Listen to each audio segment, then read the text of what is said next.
Alors, le Conseil général de la Seine-Saint-Denis est une collectivité territoriale, donc un département, qui rassemble près d'1,5 million personnes.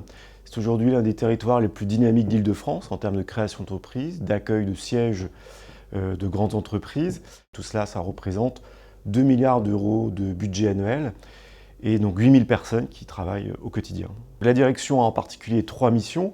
La première mission classique, donc direction de l'audit, c'est de proposer tous les ans un programme d'audit et de le mettre en œuvre, mais réaliser également des missions d'inspection lorsqu'il y a des incidents surviennent. La deuxième mission, c'est d'appuyer les directions sur le contrôle interne. Enfin, la troisième mission consiste à tenir à jour une cartographie des risques sur l'ensemble de périmètres d'intervention. Nous sommes précurseurs dans le monde des collectivités puisque nous n'avons aucune obligation et aucun cadre de référence en matière de contrôle interne, gestion des risques, pour une direction comme la nôtre.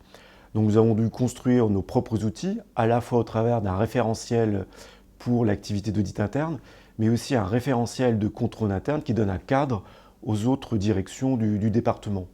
La collectivité organise une journée où en fait on accueille des grandes organisations publiques, privées, des collectivités, afin d'échanger sur nos expériences, d'échanger sur nos pratiques. Tous les ans, plus de 80 collectivités parmi les 100 plus grandes collectivités de France sont représentées au cours de cette journée. Au bout de 4 ans, on doit tirer quelques enseignements de la démarche qui a été menée au département de la Seine-Saint-Denis.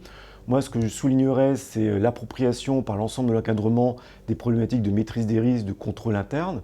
Et tout cela au bénéfice d'une plus grande sécurisation de l'ensemble de nos activités, à la fois sur les activités opérationnelles, avec une meilleure exécution, par exemple, des marchés de travaux ou des marchés publics, mais également une plus grande sécurisation des processus de délivrance d'aides financières, qui représentent un montant très important dans notre budget.